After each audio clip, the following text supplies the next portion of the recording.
a breakup with a woman, turning 30, feeling not fully fulfilled with my entrepreneurial activity despite some successes and so on. I decided to take a break and I went to India. Venture capital, early stage investments is just a tiny fraction of what needs to happen to enact change. We mobilize capital that would be invested elsewhere in more dirty, so to say, industries towards founders that are trying to build solutions that generate a positive impact. We're in a state where we can either go right or left, and one is going to lead us to extinction, and we're still creating overconsumption. We're still not changing the mindset. But sometimes we are very catalytic in the company, and if we wouldn't invest, maybe they would even die. As society, we measure success as in the health of its citizens and its soil and its air and its water and so on. Then you truly can have an impact. I really aspire to a world where there is more harmony, more peace, more trust within each other, and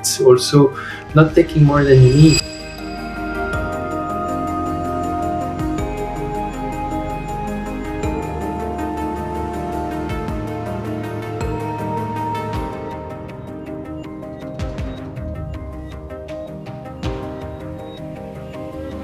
Welcome to Compassiviste Dialogues. I'm your host, Ali Horiat. My goal in this program is to educate our audience about various global issues and how we can help. My guest today is Romain Diaz, an entrepreneur and venture builder who has traveled the world creating companies. Now he leads Satgana, which in Sanskrit means the good company. The mission at Satgana is to be a launchpad for climate and planet positive ventures. Romain has always been very entrepreneurial. He's particularly interested in the startup phase of building companies and actually always liked being involved with different subject areas. So it's not focused on one area. And at Satgana, the belief is that the most successful startups in the world over this decade are going to be solving big problems. They don't define themselves as a pure climate tech venture builder, as they intelligently understand that the climate topic involves solutions in many different social areas.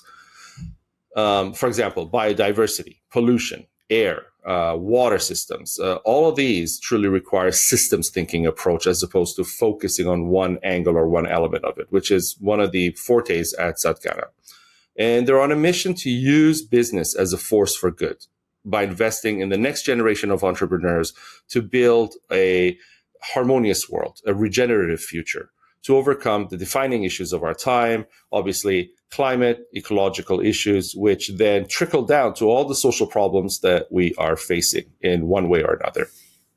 Romain and his team plan on launching 20 companies by 2030 across areas of climate, clean tech, climate tech, biodiversity, conservation, and water.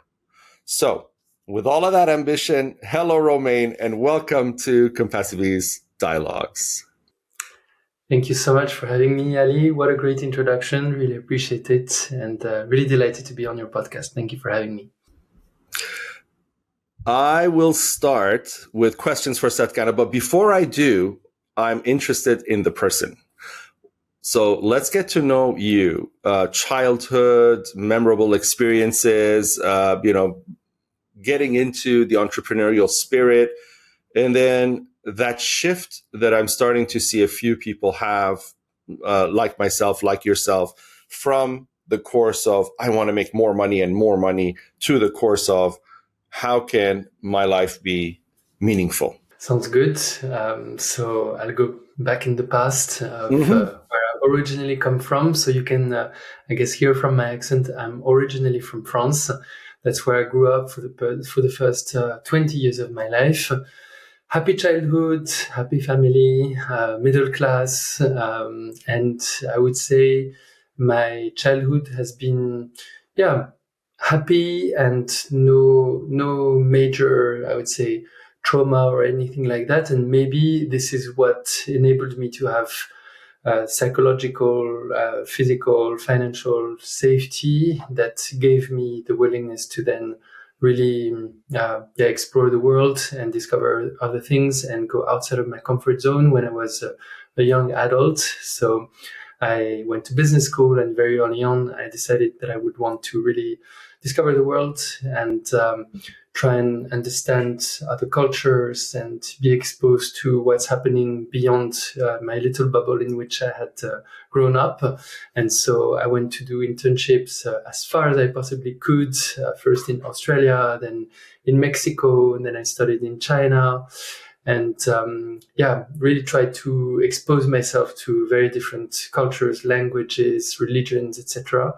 Then I went to Morocco, and that was starting to be a bit of a pivotal moment for me because I was very interested in emerging economies because it felt like there was a lot more to build, a lot more impact to be had, just a lot more stimulating for me as a young professional wanting, very hungry to discover the world. And so I went to Morocco, and I was fortunate to join the very early days of the first e-commerce platform in Africa called Jumia, which was launched by the infamous Rocket Internet. And so we were thrown in the deep end to launch companies, and in my case, to be part of the early days of Jumia. And so, basically everything to be done. There was no such thing as e-commerce really in Morocco or in Africa back in the days. And so I was very exposed to that, and that, really fed my hunger for just building ventures and pioneering, impact and business models and so on in emerging economies. So I did that for a while in Morocco, and then on a solo trip to Southeast Asia, actually, at some point I read Nelson Mandela's autobiography, and that really gave me goosebumps of like, wow, this man of integrity, of purpose, of really being very very strong of conviction and of dedication, devotion to a cause, and endured so much and so on for fighting for the right. Gave me so much inspiration that I decided to go to South Africa and discover it for myself. So I went there, and still very much entrepreneurial. So I joined early stage incubator that was also building e-commerce companies in South Africa. And then, 25 years old, very, very hungry to build ventures. I decided to set up one of the first venture studios in Africa, or South Africa at least, called Far Ventures with two partners, in which basically the whole concept was that there was a lot of entrepreneurial activity to catalyze by mobilizing capital and building ventures from scratch, identifying opportunities of what could be done, because there was so much to build in the early 2010s, mid 2010s, if I can call it this way. And so I did that for about 5 years, launched a number of ventures in fintech, in AI, in financial inclusion, in mobility, in marketing, etc. So quite a broad range of ventures within that umbrella of venture studio, and did that for about 5 years. And I was fortunate at some point to have 2 exits, one partial, one full, and that at some point gave me the ability to be at a pivotal moment of my life, turning 30, and really starting to wonder, but why do we do all this? Does it really move the needle? Does it really create impact? Does it fulfill me even as a professional and personally to just chase the next venture round, etc.? And at some point the answer was yes, but there has to be more than that. And basically the long story short is that I really started to understand that I really wanted my own personal contribution in the world to be positive. And venture activity can have impact if it's intentional. So back then it was more by accident, I would say, not really by design. And then when I started to really want to put impact at the core and by design of what I do in venture, then I think it can really create impact. It takes time, obviously, and there's many shades and many different ways to create impact. We take the lens of venture, which is a very small subset of how you can create impact in the world. And we can go into this, but there's many, many ways. And we take a small subset of that, which is venture. And we try to do it well. So it's not only the what, but it's also how we invest and how we operate and what kind of change we try to ignite. But that's the lens that we're taking. And from that willingness to put impact at the core of what I do, that's when I started to decide to launch Satgana, and I'm sure we're going to get into it. So I'll stop for now. But that's the whole founding story. That was back in 2018, 2019, and then we started Satgana. When you're talking, I couldn't help but find parallels between your life and mine, because when I was younger, I did a lot of schooling because I didn't know what I want to do with my life. And by the time I had reached a level of schooling that there was really, nothing more to do than be a professional student, I stopped. And one thing led to another, again, not by my own will, but because nobody would hire me, I started my own fund because nobody would hire me to work for them. And, as the story goes, and, it became the second largest fund in the country. And the same thing happened to me with you. At the beginning, it was very exciting. You're making money, you're seeing things happen, and your ventures and, the exit strategies, and you're seeing yourself at a table, with big checks and everything else. And you feel excited. You go from 5,000 a month to $1 million a month, and you're like, wow. But then the diminishing returns kicks in, where you're like, okay, another venture, another exit, right? And so that's when you start thinking, I need purpose. And that purpose led you to what you're doing now. You want legacy. You don't want money anymore. And I think a lot of people in the world today, and you touched on that very importantly, in the privileged world that we led growing up, it's not that difficult today to be successful financially, because it just takes a little bit of discipline, a little bit of kind of making better choices and decisions in your younger days to be successful. But it's that privilege that allows us to really have that unequal head start in the 100-meter run. We're at the 70-meter line. Even Usain Bolt can't beat us because it's impossible almost. So, it's a big privilege that you, me, other people have had getting there. But what I find today, especially in a younger generation, not people who are in their 60s so much or 70s, but people who are now in their 40s or even 30s, they have a lot more kind of a moral compass of saying, I'd rather be impactful than be filthy rich. And of course, there is that as well. I'm not denying it, but I'm just seeing people, even with some children who grew up with huge trust funds. I speak to some of them because I know some of them, and they say, Ali, I feel bad about my inheritance. And I say, why? And they say, well, because I look at the history of how my grandfather earned this inheritance, and it's not right. And I want to be in the social impact space. So a lot of people are transferring there, which is the good news. And with that moral compass, just like I shifted from my fund to Compassiviste, you shifted from your ventures to Satgana. So let's get into that. And basically, how did the idea come to you all the way to its implementation, to its current state? But let's start with the name. Why Sanskrit and why the good company? Yeah, so Sanskrit comes from the fact that during this pivotal period where I had spent 7 years in South Africa, a breakup with a woman, turning 30, feeling not fully fulfilled with my entrepreneurial activity, despite some successes and so on, I decided to take a break and I went to India. And I was on a solo trip for about 3 months there, and I was in Dharamsala, and just at some point really thinking deeply and meditating and so on. And I realized, but actually it's very obvious what I want to do is really to build a really, really good company. And I just Googled, how would you say a good company in Sanskrit? So that's where it came. And I think in the grander scheme of things for me is that I think there's a spiritual aspect to, or I don't say it out loud a lot, to be honest, but I think we are in a way a spiritual company in the sense that I think it's the change that I wish to see in the world.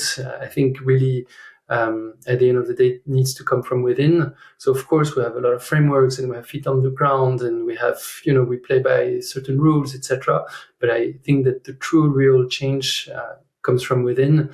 And that's what we're trying to enact to, and also to embody in the world.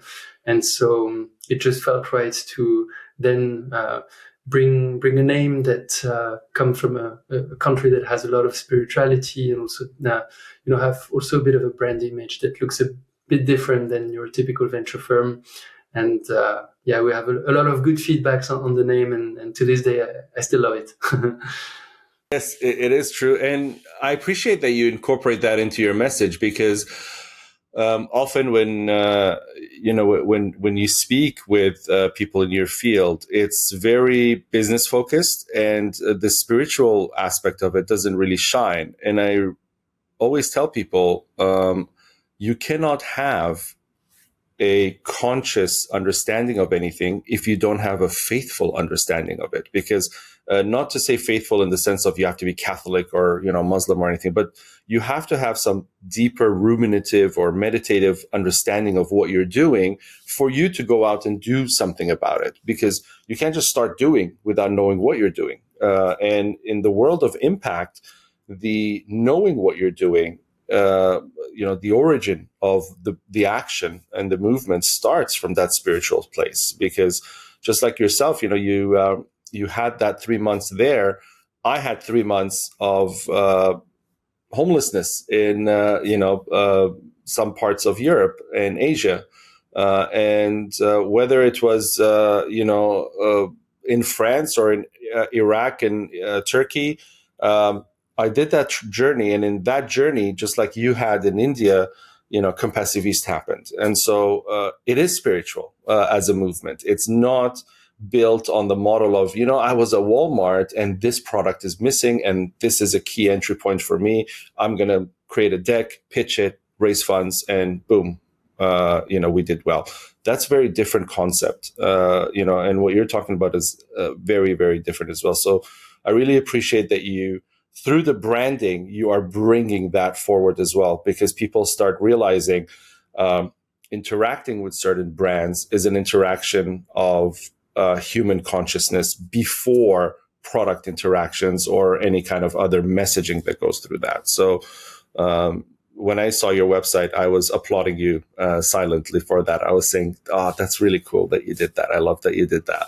Thank you. Because I was, to be very honest, I was not, when I heard the name, I was like, wait, where is he from? He must be from that northeastern side of India or something. But then the name doesn't match, and then I thought, okay, let me find out what's going on. And then I was like, French? No, how? And so you see, it all helps. And now going into the company,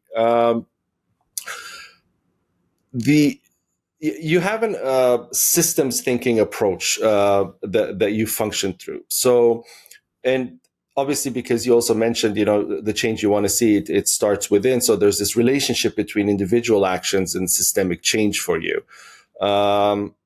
I too believe in the interconnectedness, because I believe, what you do as one, if you multiply by 10 million, is going to essentially give you the result you want, because that's how those changes happen. And, you go to Mandela, I'll give you another powerful example. Martin Luther King was able to make the changes that he made more so because he was able to, embody that one person's ideology into the masses large enough to be able to make impact for rights, for example.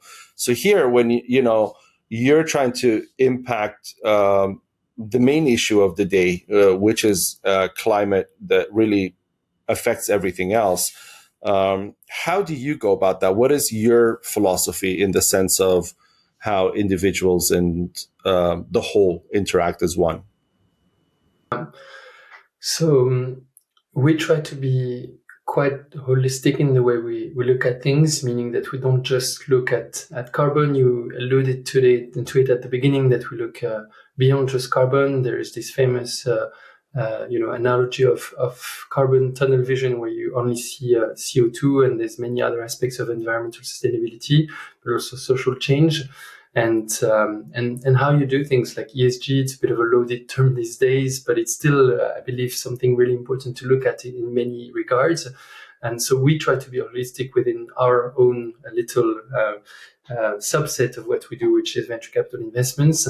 But beyond that, we also recognize and are humble enough to know that venture capital, early stage investments is just a tiny fraction of what needs to happen to enact change.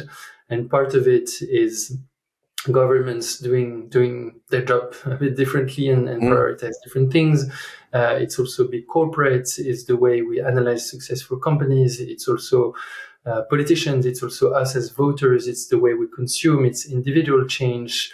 It's so many things at the same time, and the business world is only a fraction of that, and us in the investment space is only a fraction of that. But again, within that, we really try to not only look at, already looking at financial returns and impact is already a big beast in itself, because it is quite a lot, and sometimes, we try not to be schizophrenic or to not do trade-offs between financial returns and impact, but it is still not easy. And on top of that, we make it harder ourselves in a way, or at least really try to even go beyond that, which is that we really try and be holistic in the way we look at things, from the intentionality of the founders to social change to women and underrepresented minorities and other environmental metrics and so on. So we still remain focused, and climate is still the North Star metric that we look at, and CO2 emissions reductions or removal is the number one metric that we look at alongside financial returns. But we really try to be as holistic as possible to really also feel good about our investments of, okay, this is a kind of company that we wish to see grow, scale, and create impact in the world. And when you do that, obviously, you talked about the North Star metric being the reduction, removal, elimination of, carbon, essentially. This is talking from mainly a regenerative standpoint. In your investments, when you look at the world from that lens, do you think that the reduction of carbon is the most critical function, I would say, to how you process the information of any idea or venture or company that you're going to be invested in? Because I was thinking of that a while back until I got to a point of thinking, well, yes, this company is talking to me and there is a reduction, but the non-existence of this company altogether is a much bigger reduction, and it's not really philosophically or ethically, it's not getting an A on the report card, from that perspective. It's only getting an A because the mathematics can show better than the competitive world. So when you bring the finances into the picture, it looks robust. Why? Because look, for example, I'm making microphones, and my microphones are 60% less carbon than the average microphone in the world. So invest in me. And you're thinking, oh yeah, that's great. It's 60% less. We're going to invest in this. That's a really good. And then we market that to the world, and that we're still creating overconsumption. We're still not changing the mindset. So from the spiritual side of Satgana, this creates conflict, right? For you. I'm sure it does. And can you get into that a little bit? How do you mitigate that? Because I think that's really important, because we're flooding, not that you're doing this, but we are both seeing this. We're seeing a flood of new products, of new things in the market that are eco-friendly, instead of reducing the collective amount of things in the market that are eco-friendly. We don't need another H&M or Zara that is eco-friendly Zara, or a branch of Zara that is eco-friendly. Yeah. We need a mindset shift. So how do we not invest in that? How do you go about this? Yeah. So for sure, when we do impact assessment, pre-investment, we look at, do we think that if this company scales, it will actually provide a net benefit compared to the baseline, to the status quo?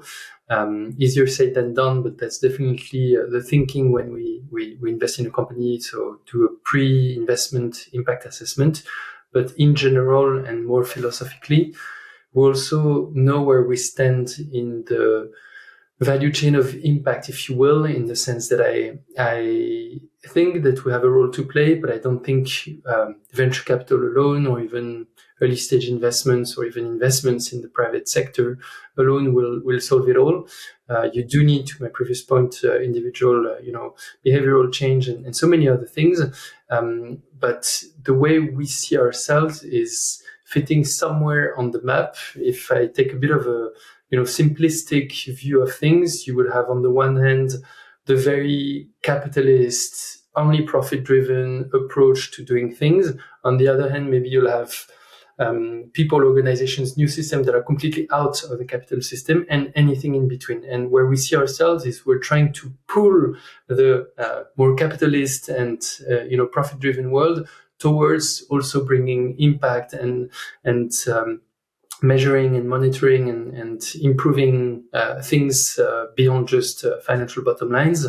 And one thing, for example, to give you a very concrete example that makes us very happy, is when we managed to raise capital from limited partners, LPs, investors in our fund that we know it, they're not necessarily impact driven, they're more looking at financial returns. So we know that they could invest in something else which is not impact whatsoever, potentially fossil fuels, potentially just leaving it on a bank that invests in other things that are not necessarily sustainability driven and so on. And if they invest in us, for us that's a big win, because then we mobilize capital that would be invested elsewhere in more dirty, so to say, industries towards founders that are trying to build solutions that build or that generate a positive impact. So in that sense, we still play by the rules of the game, of the capitalist game, but we also need people and organizations that are a lot more radical, but we still play within the rules of capitalism, but trying to steer it towards positive impact and more sustainability and regeneration. So we know where we stand basically in this whole impact value chain. And when you say the word capitalism, you say it in a way that is like it's not a good thing. But I want to. I've written about this. I think it was. I don't know where it was published. I think it was in the European or something. But I wrote about this specifically because. So when you go back, capitalism has been around since the beginning of the first time two people traded with each other, because you're not going to trade unless there's a benefit for you, right? So if I have corn and you have corn, I can't trade my corn with yours. It makes no sense. But if I have corn and you have tomatoes, and we can make some tomato corn soup or something, then we trade those things, and we both benefit. So then it became kind of like, okay, how do I benefit more, right? And that's where capitalism was born. So it's even in empires. It's even in our long 5,000-year history. But where capitalism shifted from a social order to an economic order was in the agricultural revolution. And then came the famous book The Wealth of Nations by Adam Smith. In that book, Adam Smith's idea actually was, hey, let's fund people like Romain who are going to come up with the best ideas for the whole. We're not funding Romain to become Forbes top 10. We are funding Romain so that Romain can take this fund, this big amount of money, and with his innovative skills, he's going to create a city or a structure or a social structure for us that we're all going to benefit from, everybody in society. So that includes the animals, that includes the environment, the air, the pollution, the human, the minority, and everything else. That was the idea, the philosophical idea of capitalism. Then obviously we saw what happened.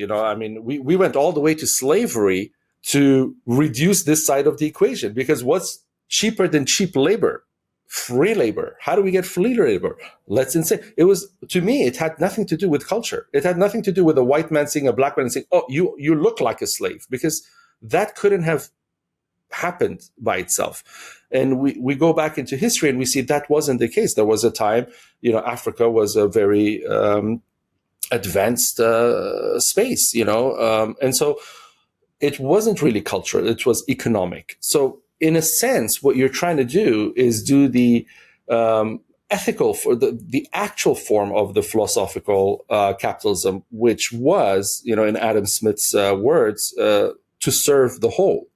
And so now, instead of serving the god of money, you're coming back to serve the god of equity, of social harmony, of aligning with Mother Nature, essentially, in your ideas. And like you said, it's not a one sector thing, because if it was a one sector thing, I'm sure we would have seen the impact on a very large scale by now. But when the politicians, the governments, the big businesses, and the smaller venture capitalists and innovators there, and the public as a whole as the driver, because it is the money of the demand that drives everything we do in the world, is so misaligned all over the place. No matter how much of an amazing idea you have, it may not make the impact, because there is no policy to support it, an advocacy there. There is no big corporation that's going to take it on because it doesn't align with their values. The consumer is not being fed the right propaganda or message to understand that this is the better choice through the right education forms. So it gets scattered all over the place. Now, with this in mind, what qualities and criteria do you specifically look for? I mean, what checklist do you have at Satgana that says this company actually fits the bill? They are actually doing this? Because I think that's where a lot of venture capitalists cheat, right? I mean, they look at something and they see the return, and the return might be fabulous. And there's one or two things on the checklist that don't qualify ethically, but they're like, 10x return, 50x return, okay, let's do it. So how do you black and white this situation? Yeah, it's not an easy one, that's for sure, and hard to put it as black and white, but we definitely have safeguards and principles and guiding factors. So yeah, indeed, we are where we position ourselves is again on this spectrum of impact and capital, and not saying that capital is bad or anything like that, not at all, because it's also what enabled us to do so many things and have access to formidable lifestyles and so on, but really trying to just change a few things in the way we operate, so that financial bottom line is not the only key success factor, but also measuring other things, and that's what we're trying to do. And in the way we analyze companies, to your question, is also really trying to see whether it passes the bar from mostly these two criteria, so impact and financial returns. So we look at many things. First and foremost, it starts with people, because we invest at really early stage, so pre-seed stage. Typically, it's 1, 2, 3 founders, and there's little more to show than a PowerPoint and hopefully a good heart and willingness to change the world. But that's really what we look at first and foremost, is the intentionality of the founders. Why did they create the company in the first place? What is truly their driver? Because we truly believe that, there might be pivots in the mid-long term, even sometimes short term. But if the founders are driven by doing the right thing and really solving environmental, social problems, then they will stick around. And sometimes we invest in companies that are operating in hard to abate polluting industries. We have one investment, for example, in aviation, one in investment in oil and gas, not in the operations themselves, but in trying to help these industries to decarbonize. And if you don't have founders that are truly intentional about having a positive impact, then you might just pivot into, okay, I'm just going to do a compliance tool for oil and gas. And then, well, that would not be an investment we'd be proud of. But we're proud to have invested in amazing founders that try to help the energy industry to reduce methane emissions in the oil and gas sector, because that's one of the key levers and low-hanging fruits we have in the fight against climate change. Same for aviation. If you can help airlines to reduce contrails, this white thing you have behind the trail of the planes, then you truly can have an impact. But that is conditioned to have founders that, even if, especially right now in this period where sustainability is maybe less a priority, less in fashion, now it's more about sovereignty and defense and all these things. Well, if you have founders that just need to sell to airlines, they might say, okay, well, then helping them to reduce emissions is not going to pay our next MR and AR. So let's pivot to doing, for example, a compliance tool. Well, again, that's not something we would like to invest in. So really, like, gauging for the intentionality of the founders is super, super important. Then, of course, we look at things that most VCs would look at in terms of potential returns, in terms of moat, in terms of defensibility, in terms of unit economics, in terms of market size, etc., to ensure that there's a potential 10x, 20x, 50x return. The reason being that we invest at early stage, meaning that there will be, by default, some form of loss rate. And because you have losses, because it's risky, then you need to offset these losses by having some companies that really pay off for these losses. So far, luckily, we don't have a high loss rate, but stats tell us that we will at some point. So you need to have companies that will be able to pay off for these losses. So these are the commercial criteria. Then you have criteria on team, like complementarity, what kind of backgrounds do they have, what kind of edge, what kind of potential unfair advantage or knowledge they have within a certain industry. Do we think that it is the true founders that have, the ability and grit and perseverance and also values that will, it's the kind of people we want to support to become successful. And then, maybe just looking at the terms, the valuation, these kind of aspects as well. These, I would say, are the main criteria for us to decide at some point to invest or not. And of course, our impact. On impact, we have a framework that we've developed internally, which is around additionality, which is around measurability, which is around intentionality. I would say these are the main things that we look at to really ensure that if we draw the line 5-10 years from now, the company is financially successful, but also has created meaningful impact. And doing this over and over with companies, whether it's 10 or hundreds of cases, it affects you. It's the same way. I had a conversation once with a person who is a very high-level consultant and a liaison between national governments around the world and a lot more in the East, in the Far East, and the UN for trafficked children and these kind of causes. And it's a gruesome place to work in. After a while, it impacts you. Regardless, that's one. Another, surgeons. After a while, if you're a trauma surgeon in the ER, you see things that most people will just faint. But after a while, it impacts you. Doing what you do day in and day out, how does it transform you personally? I mean, here you are, you're investing in these things, you're, pushing hard, you're sitting, even in your sleep, sometimes you're thinking about things. And then you get up the next day and you walk around and you see absolute horrible things happening right in front of your face. And you're thinking, I didn't sleep last night trying to figure out how I can make this company make its impact. And here you are, and it must affect you. So how has it affected you? And how are you mitigating that? I mean, how do you, whether it's in your meditations or whether it's somehow distancing yourself, but how do you stay healthy here where it matters most? Yeah, it's a good question. Sorry, I think I will pause for a moment. It's a good question. So one thing that is indeed sometimes difficult to live with is the fact that we work really hard. We've been at it now for 5 years. We, day in, day out are in calls, raising capital, investing, supporting portfolio companies, successes, failures, etc. That's part of the job. But one thing which is difficult to accept in a way is that impact takes time to be realized. And so, you look at companies that you've invested in, and you look at the impact, and because of the nature of them being early stage, sometimes just in the lab, still, finding their ways, sometimes pivoting and so on, it really takes time to realize real impact. And so you could think in a way, I've invested, I've put in so much time and effort and so on, and yet the impact is not really there yet.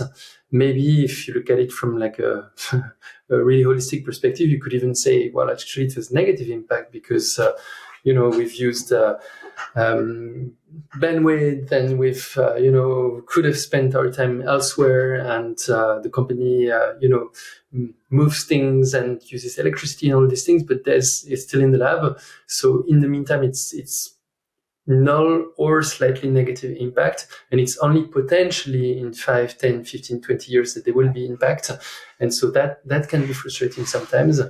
I think what gives me hope and what still gives me fire every day is to see people who are truly motivated to make a difference, and the fact that we have the ability to support them and make a difference and be catalytic and be additional. And sometimes it's sometimes we join rounds that would happen either way, but sometimes we are very catalytic in a company, and if we wouldn't invest, maybe they would even die. So I don't take credit for them to exist, but sometimes we see that we can be catalytic in helping them not to die, or to really survive, grow, raise the next round, and so on.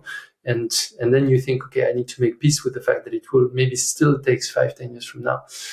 And also at a very personal level, what keeps me going as well is that there is good in the world, there is bad in the world, there is anything in between. But what I'm set out to do is really to just do my best every day. Is really give my best with my ability, my knowledge, my coming from humility of I don't know it all, but I'm just going to do my best with what I have to do. That's advice. So continuing with your advice, to the audience, what would, I was going to ask this at the end, but this is the space for it. So I'm going to ask it now. What advice would you give in the way that you've given yourself advice and you motivate yourself every day to the audience to contribute to obviously a more compassionate world? Because that's where it begins with thinking of, I want to have a positive impact. I want to do better. It has to come from a place that you care. So it has to come from a place of compassion and harmony, which includes, the sustainable model inside harmony, in their investment, in their entrepreneurship, in their advocacy, in their consumption, in all facets, in their relationships, in all facets of life. What have been the key or core words you would say that you could use to bring this advice to people to upscale their lives? Yeah. I like Warren Buffett's quote that it takes 20 years to build a reputation and to build trust, and 5 minutes to ruin it. And I really believe in that, in what I do, in just doing the right thing always. And I think it also illustrates a point more in life in general, is that I think building mistrust can happen very, very quickly. One single thing, and there's lack of trust, lack of confidence in others, and so on. Whereas removing the shields in life take a lot more time. So I always come from trust. So when I meet people, by default, I believe that they're good, genuine human beings until they prove me wrong, maybe. But that's my starting point. I know that some people, it's the exact opposite. They start from a place of mistrust, and then you really need to work very hard to earn the trust. That's not how I work. And I wish that we were in a world where there's less shields between human beings and that we can really trust each other more. But this, in general, takes time. And we even see it in the current political climate, is that I think it took, if I look at it like 5 years ago, I think there was a lot more willingness to do good and to claim good, and maybe sometimes even greenwashing and so on. But it took time to build that narrative that we should go beyond profit, and that we should take into consideration a more holistic view of success, for like corporate success and so on. And now we're in a very different dynamic and a very different energy as well. And it was very, very quick to change that narrative. And now it's all about security and defense and mistrust as well, and so on. And I think it's going to take time again to remove these shields and try and build relationships that are more based on faith, on trust, on believing in the goodness of human beings. And I really aspire to a world where there is more harmony, more peace, more trust within each other, and also not taking more than you need. If you have what you need, then no need to be greedy and crush any other people and compete harshly and so on. Like, if I have what I need, I want you to also have what you need and not take more than what I need. And that's a mindset that I hope will grow further and further. But it's also about trying to embody that and do it on a daily basis, and to try and lead by example as well. The concept of a collective in harmony is not new. It's not yours. It's not mine. It's not anybody from our generation, any of the great people who are walking today. It's something that is millennia old. Yet, we've made amazing discoveries. We're going into space. We're curing diseases that were incurable. And the most basic of human functions, which is being a social animal, living in a social structure, deteriorates so quickly. Like you said, you mentioned, Europe over, say, 5 years or even 10 years. And today we're seeing, kind of in history, we would look at today as the starting preparations for World War III. Because that's the language of the governments. I need to spend money on arms. What was I doing? I was not even thinking of my military. Look at our tanks. Look at our boats. They're really poor. We need to invest in them. And you're really preparing for that. So, that's where it's going. And this happened beginning with security. And the reason security happened is because of climate change. Because if you were not in a disastrous space politically and climate that induces the wars and everything else, you would not be seeing the flood of people, climate refugees, the 200 million people, all these people trying to cross the Mediterranean to Italy and Spain and making their way up to France. And a lot of them because of language. I mean, they reach the spaces and they speak Spanish, Italian, and French. It's hard for them. And I know you lived in Portugal for a while.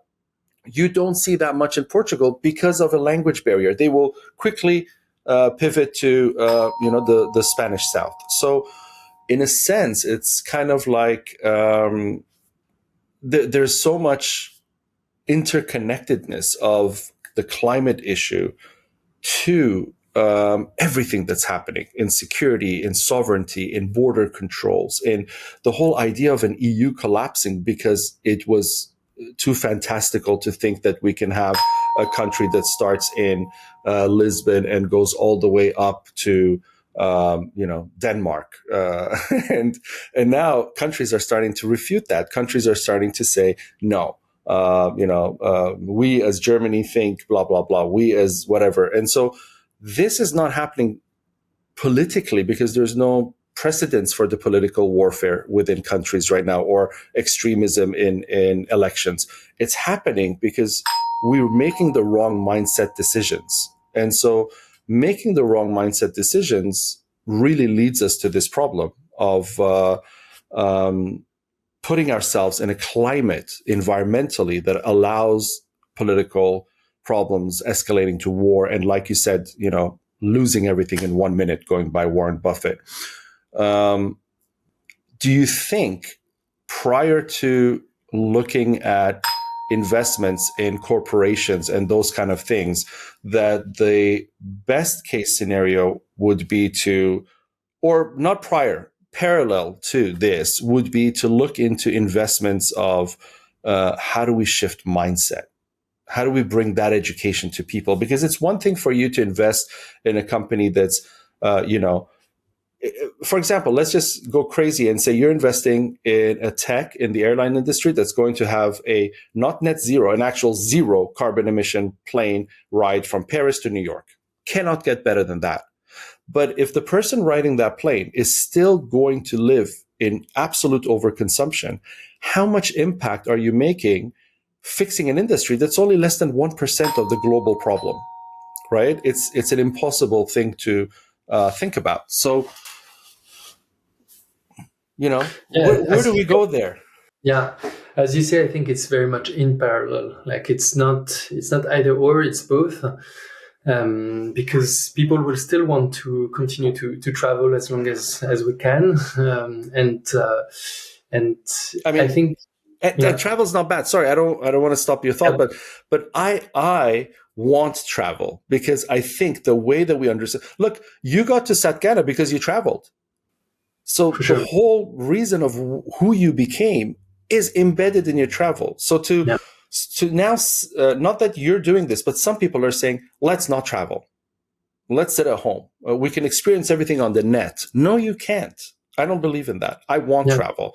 And it's kind of hypocritical to me to say, let's attack the airline industry, which is 0.8% of the entire problem. But let's not talk about energy consumption, which is almost 80% of the problem.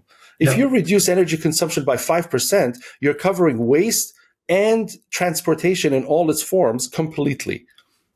It makes no sense.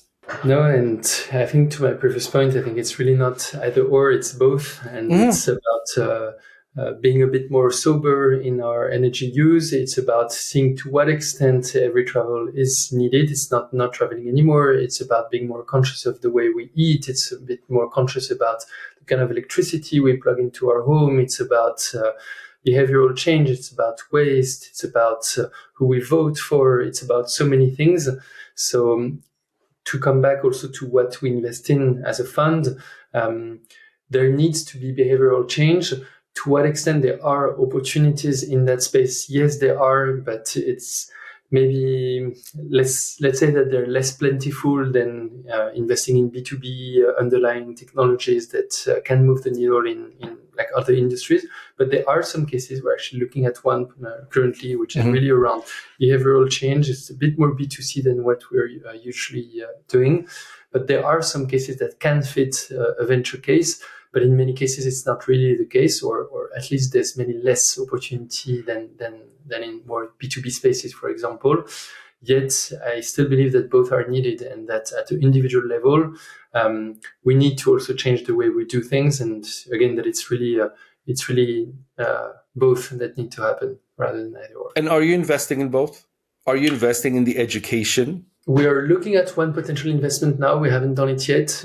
All our investments so far are more B2B, underlying technologies, just because the universe is less, there's less of an investable pool for us as VC. But there are some cases, and looking at one, and by the time this episode comes out, maybe we will have invested, maybe not. Okay. Okay, fine. You can comment in the episode that you did invest in this, and so people can kind of understand what it is and how it's working and how it makes that impact. That would be helpful. My last question for you is this. Do you think that the future and the way that we are going to overcome this space? So right now, we're in a state where we can either go right or left. And one is going to lead us to extinction, and not in this, sci-fi horrible way, but it's going to really deteriorate our lives. Okay, everybody's not going to die, the world's not going to explode, none of this stuff is going to happen. But there's going to be really, really harsh environment in the future, and a lot of people will die, and it'll restart somehow or somewhere. But what we're trying to do really is say we don't want to see that day. We don't want to go through that cycle because our tech, our intelligence allows us for a better outcome. And so we're all trying to hit that better outcome.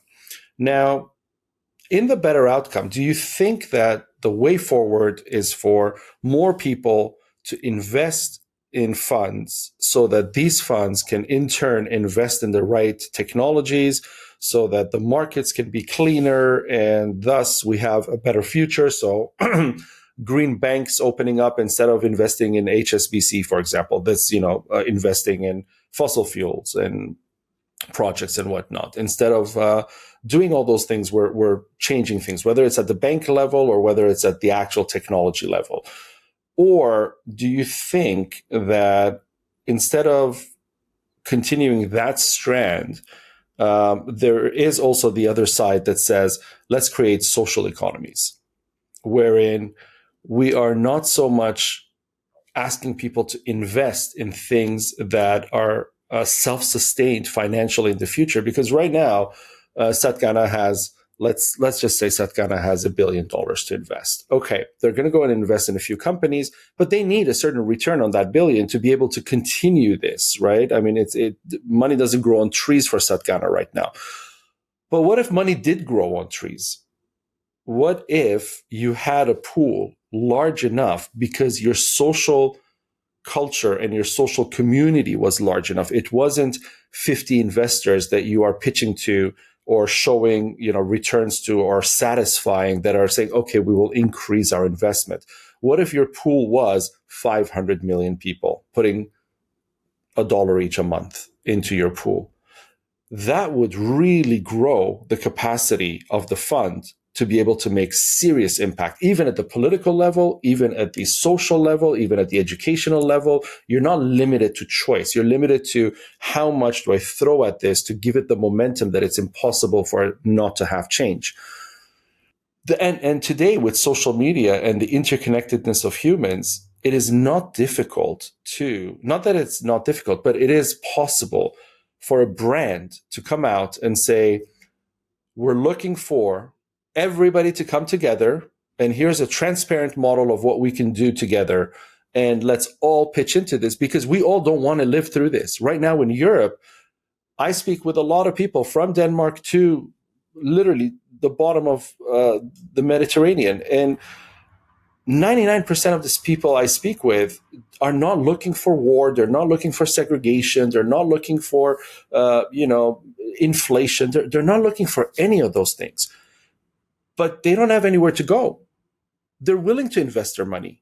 They're willing to help. They're willing to do their part. But there is no leadership. There's no global leadership. There's no global space for people to engage with. So do you ever think that this model of creating a space where you can funnel that 1 billion people that are looking together for one solution, but then a handful of people are sitting there saying, no, we're just going to go to war instead? Yeah, so there's one example that I think is really, really interesting. It's actually a French organization. It's called Team for the Planet. I don't know if you've heard about it. Maybe you heard about it. So what they do is really very pioneering, and I have a lot of respect for what they're doing. They're on a mission to raise 1 billion euros to do exactly that. And they have been really crafting a unique way of doing things. So first of all, they don't promise any return on investment to their shareholders. If I'm not mistaken, they have something like 300,000 shareholders in total. No, 128. I'm on their website right now. 128,000, many from France, because that's where it initiated. And they have a very transparent way of doing things, from sourcing investments to analyzing, scientific committee, decision-making, reinvestments, etc., with a single goal to abate 1 gigaton of CO2. And I think that's a model which is really unique, and I have a ton of respect for what they're doing. At the moment, that's not what we're pursuing, because we're in a different kind of investor pool, still seeking returns. We have to target only certain types of investors, minimum tickets. We can't invest from like 10 euros or 1 euro or etc. Like we can't do retail at all. So we're still more like with high net worth individuals, family offices, illiquid type of investments and so on. So it's a bit different for us, but the path is quite open in the future. Like we could think of many things. I don't know if we'll ever go retail, but maybe who knows what the future holds for us. And when you speak of them, it's not that they don't have an ROI for their investors. It's the model that we built at Compassiviste, and now that you speak of it, I was a model builder there. So what we built is an ROI of impact. So you have an ROI, because I come from a fund background. I used to run the second largest fund in Canada. And, so I took what I used to do on a day-to-day basis, and I said, what if I was able to cancel the money? Because money grows on trees.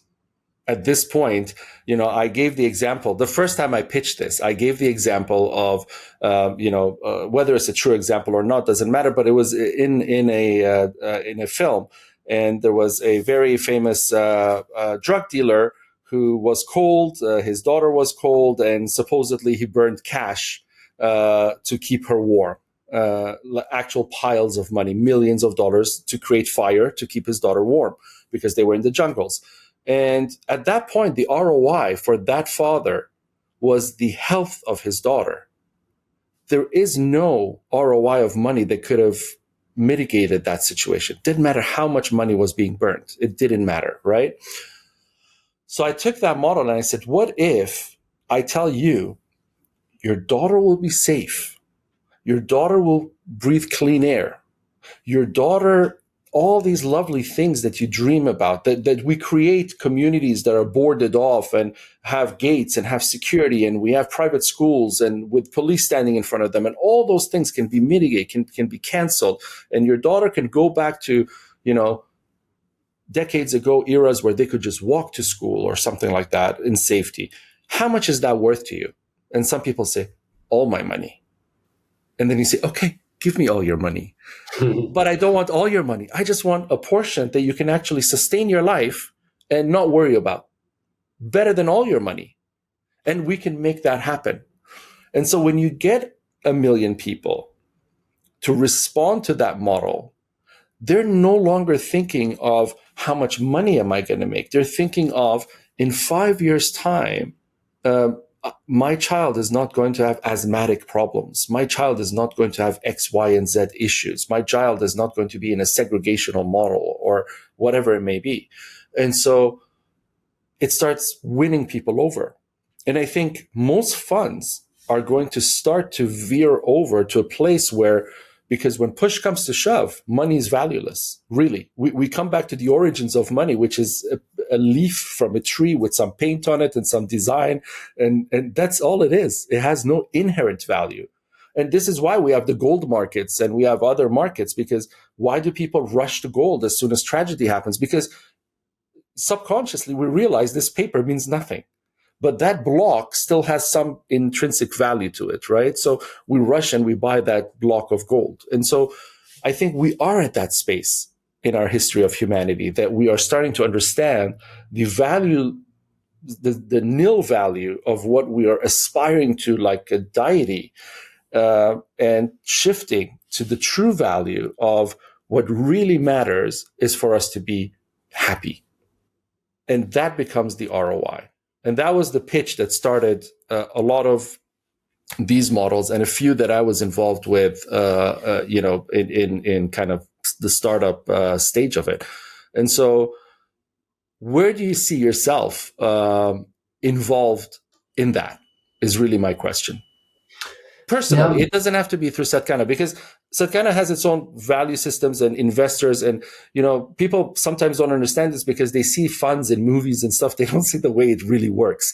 And the way it really works is you have obligations. You're not at, Romain is not free to say, oh, I like this. I'm just going to invest here and I'm going to do this there and I'm going to donate all this money here. No, there are people sitting there who say, come to the office and explain why you had lunch here, And so this is how it works. So I'm not talking necessarily about the fund. I'm talking about the human, you as a person with all this experience that you've built over the years and the shifts that you've had. Where do you see yourself involved in the social part of this? So I think the bigger aspiration that I think you're referring to is that as society, we measure success as in basically the health of its citizens and its soil and its air and its water and so on. And that's, I think, the same way we should look at it from a fund perspective, but also from a company perspective, but also from a personal perspective. I personally need to do some fulfilling work. I also need to take care of my health. I need to sleep well. I need to exercise. I need to take care of my loved ones, etc. So it's a holistic thing rather than just looking at my bank account. But I think the way incentives are structured, the way our mindset, quite frankly, in these societies that we're in, is geared way too much towards the bottom line and the bank account and how much we're chasing. But it's not what contributes, or it is only a factor of what contributes to our holistic health as humans, as companies, as funds, and as societies. And I think that's the kind of message and the kind of aspiration that I have for all kinds of levels, from micro to macro. So you do follow that. You do follow the system that, ultimately you want to be somebody who leaves a legacy to say you found health at, for example, 92, and when you left and you died, health is at 93 even. And you say, okay, I was valuable, my life was valuable, my existence was valuable, I'm happy dying now because I found health at 92 and I brought it to 93 or 97 or 99 or whatever it is. And that's really your personal ROI for your life. That's how you're measuring your life. Exactly. Romain, thank you for speaking on Compassiviste Dialogues. You have Romain Diaz from Satgana, and thank you for your activism, your support. You support those who place efforts in social progress before profit, really, to bring this full circle. So, and you take a chance. You dare believe that we can reverse the tragedy's end, and you believe in people's goodness before anything else, and that's why you do what you do, and you act compassionately. And frankly, this is being a compassivist by definition in a way, because you are acting with compassion towards something better. How do our audience get in touch with Satgana? How do people who have ideas, who have something to pitch, come to Satgana? Yeah, so very easy to find me on LinkedIn, Romain Diaz. Very easy to go to satgana.com. We answer to all the entrepreneurs that apply to join us. I'm also possible to find me on LinkedIn, on X, and romain@satgana.com. So you have it all.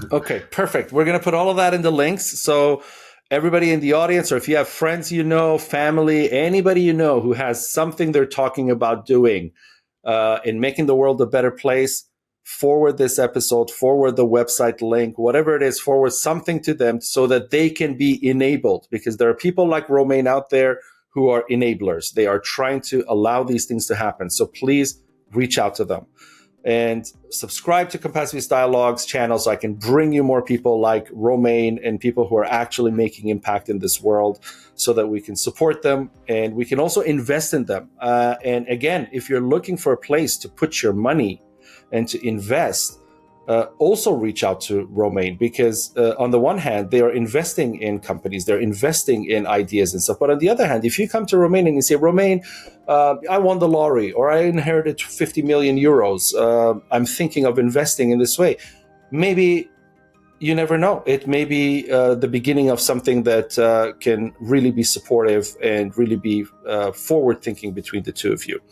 All the links to Romain Diaz, Satgana, and Compassiviste are listed below. We're here to help change the world together. I'm Ali Horia.